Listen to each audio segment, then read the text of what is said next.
Subnautica is a beautiful game, but it's not perfect. It does a lot of things right. An amazing ecosystem filled with all forms of life, compelling and interesting storylines, and the ability to scare even the toughest of grown adults. However, this game is pretty easy, and I want a challenge.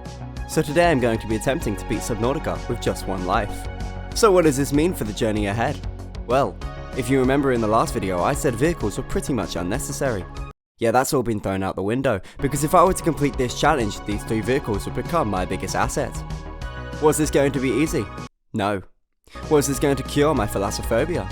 Also no. But I was optimistic. And with that I strapped myself into my lifeboat and headed for the surface of 4546B for a second time. Now hardcore doesn't make any drastic changes to the game's core mechanics, however it does make one slight change to your oxygen system. Normally, in the standard survival mode, when you're about to run out of oxygen, you hear this sound.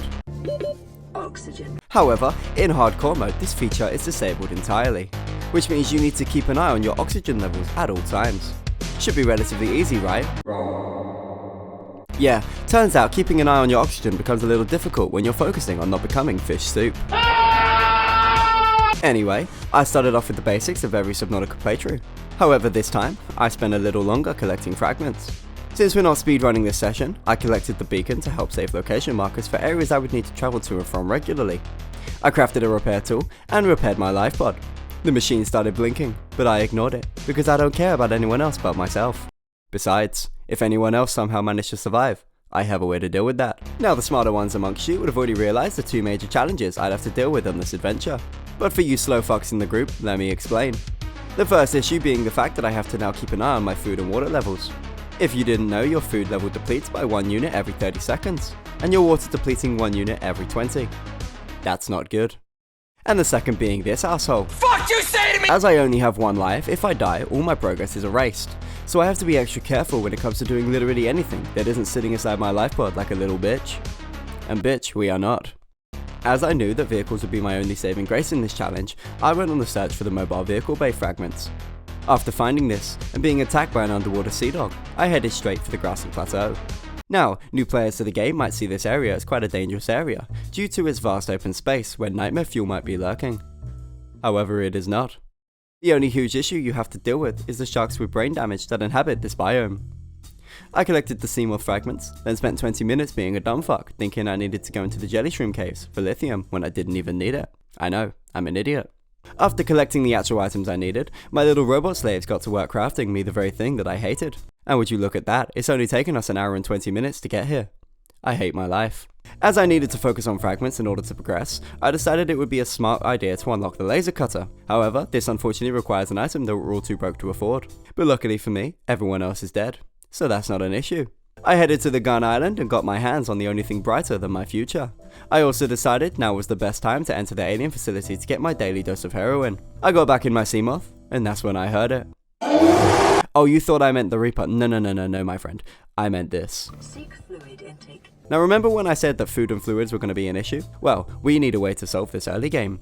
And I have just the solution. You see this? This is a grav trap. It's essentially a glorified fishing rod. Yes, it's in the base game, you just never make it.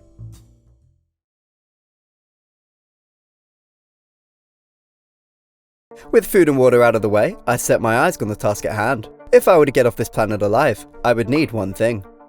Now fortunately for me, I know exactly where to find this very item. Unfortunately for me, they're scattered deep inside the Reaper's backyard.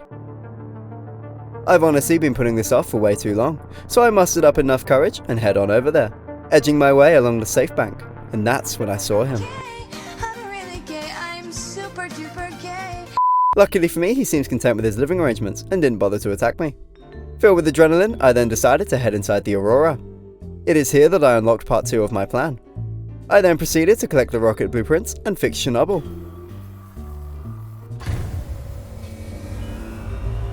You're welcome. As I left, I was met with an empty ocean. Subnautica veterans will know that this is never the true case, and with creatures having a habit of phasing through the ground, that is a problem. By now, you're probably wondering to yourself what my plan is in order to beat the game as safely as possible. You see, I've been studying. While you've been sipping on juice boxes and flavoured milk, I was hard at work. Countless hours researching Subnautica's core mechanics, and one thing stood out to me more than anything else. Upgrades.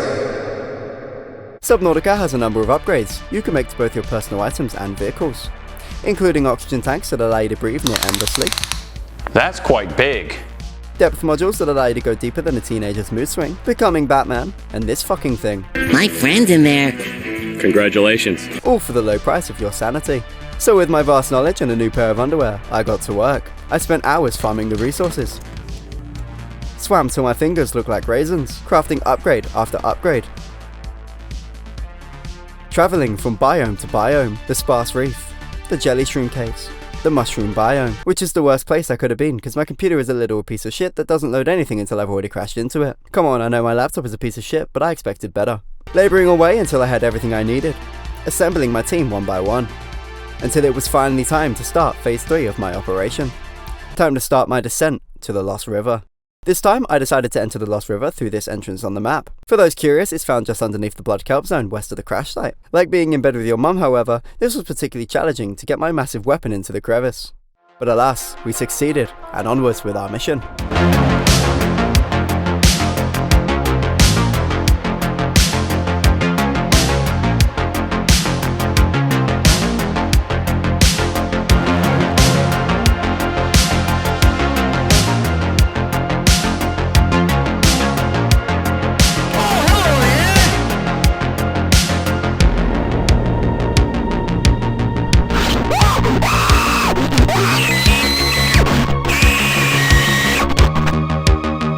Through the Lost River, past the Tree of Life, and down into the inactive lava zone. I could smell the victory. Yeah, no, fuck this. I kissed my Cyclops goodbye and parted ways with it, entering the lava castle, climbing my way through the thermal vent, and collecting the blue tablet. Jumping into the inactive lava zone, it was now that I realised I'd forgotten to put the depth module into my prawn suit, so I did what any sane person would do, and swam back to get it. With the upgrade module now in place, I plunged into hell for a second time.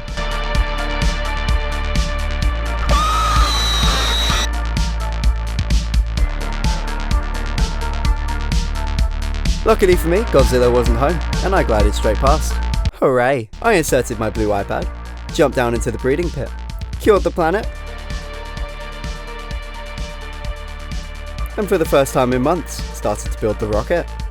But I couldn't leave, not yet. There was still one major task I had to fulfill. I still had unsettled beef with one of the locals. An air duct. Oh my God! Okay, it's happening.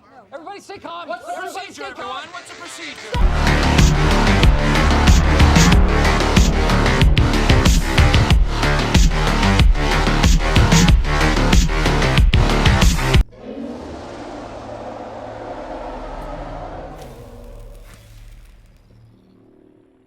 And with that, it was time to launch. I powered up the rocket, closed my eyes and took a deep breath as we left the atmosphere,